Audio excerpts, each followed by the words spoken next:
अपना घर, real life story in Hindi. बढ़ती हुई मानव आबादी के इस दौर में अपना घर होना गौरव की बात होती है। कई बार घर बनाने की चाहत एक नशा बन जाती है, जिसकी चपेट में आकर ज्यादातर मनुष्य अपना जीवन बर्बाद कर लेते हैं। तो क्या अपना घर बनवाना वाकई में एक सम्मान की बात है, या किसी की सोची समझी साजिश? इसे समझने के लिए आइए चलते हैं इस खूबसूरत कहानी की ओर, जिसका नाम है अपना घर।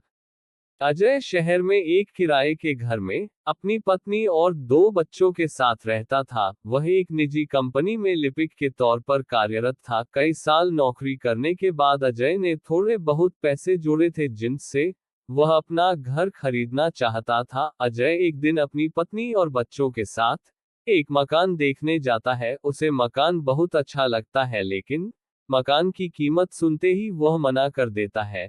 दरअसल मकान की कीमत उसकी हैसियत से दोगुनी थी, लेकिन फिर भी उसकी पत्नी ने उसकी हिम्मत बढ़ाते हुए उसे यही मकान लेने को कहा। अजय अपनी पत्नी और बच्चों की खुशी के लिए बैंक ऋण लेकर वही घर खरीद लेता है। घर खरीदते ही अजय की हैसियत उसके परिवार और समाज में बढ़ जाती है। धीरे धीरे अजय को अपने घर का घमंड होने लगा, और अब वह अकड़कर चलना सीख गया था।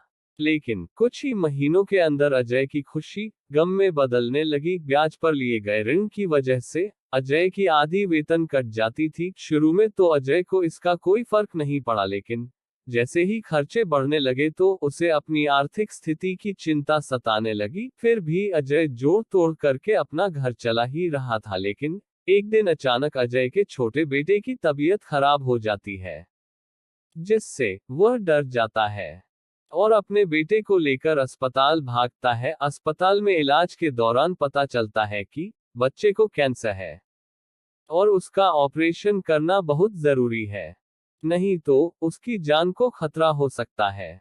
डॉक्टरों की बात सुनते ही अजय और उसकी पत्नी घबरा जाते हैं। अजय की धड़कनें तेज होने लगती है, क्योंकि वह वैसे ही बैंक के कर्जे में लदा हुआ है। फिर बच्चे के इलाज के लिए इतने पैसों की व्यवस्था कैसे होगी? अजय को कुछ समझ में नहीं आ रहा था। उसकी पत्नी ने उसे दिलासा देते हुए पूछा, क्या तुम्हारी कंपनी हमारी कोई मदद नहीं करेगी?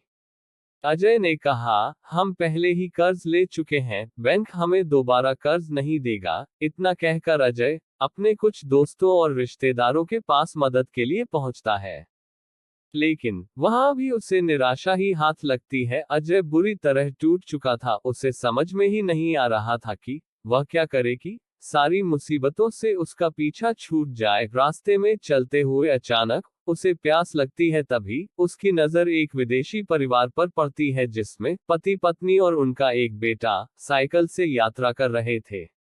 वह उन्हें हाथ देकर रुकने को कहता है। अजय का इशारा पाते ही विदेशी परिवार रुक जाता है। अजय उनसे पानी मांगता है, वह तुरंत अजय को पानी पिलाते हैं।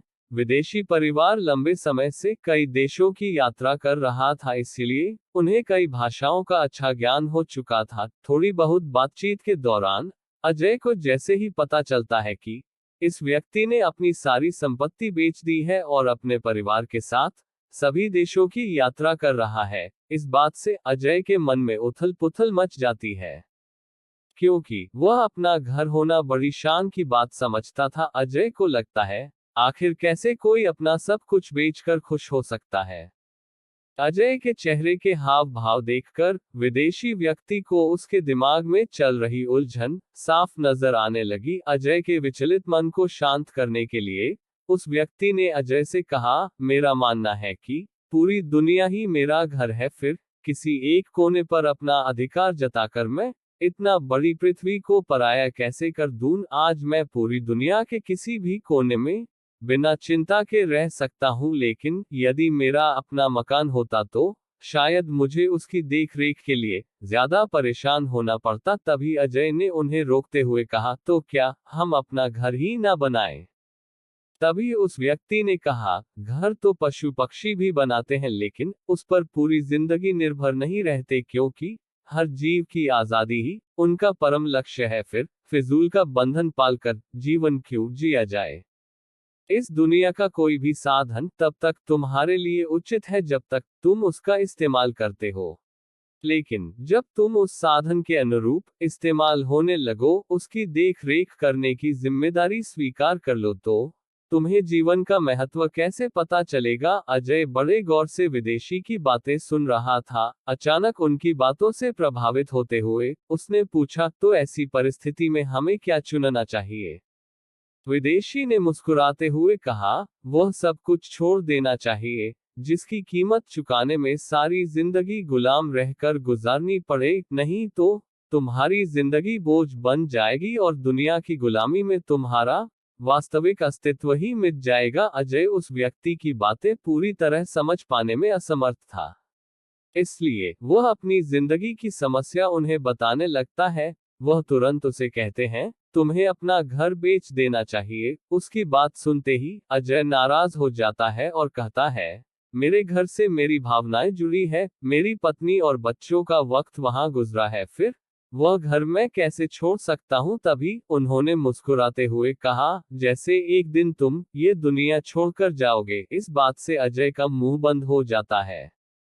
विदेशी व्यक्ति अपनी बात आगे रखते हुए कहते हैं, तुम्हें समझना होगा कि दुनिया की अर्थव्यवस्था चलाने के लिए सामाजिक सोच को बदलना बहुत जरूरी होता है, और इसी योजना के तहत बैंक जैसी बड़ी बड़ी संस्थाओं के द्वारा मीडिया के माध्यम से हमारे दिमाग में ये भावना डाली गई है कि अपना घर होना सम्मान की बात है, और हमें मानसिक तौर पर इसी बात को सत्य मान रखा है, जिससे तुम्हारी जिंदगी में खुशियां आई हो या नहीं। लेकिन बैंकों ने कर्ज के माध्यम से तुम्हें अपना गुलाम जरूर बना लिया है। बस फिर क्या था। अजय को एहसास होता है कि घर ही उसके मुसीबत की जड़ है। अगर वह इतने कर्ज में नहीं दबा होता तो अपने बेटे का इलाज करवाना कौन सी बड़ी बात थी। अजय ने वापस आते ही अपना घर बेच दिया और अपने बेटे का इलाज करवाने के बाद फिर से किराए के घर में रहने लगा। इस घटना ने अजय को सिखा दिया था कि साधन सफर करने के लिए होते हैं, मंजिल बनाने के लिए नहीं। और इसी के साथ यह कहानी खत्म हो जाती है। दोस्तों, ये कहानी आपको कैसी लगी कमेंट में बताइए। लाइक, शेयर और सब्सक्राइब कर दीजिए। धन्यवाद।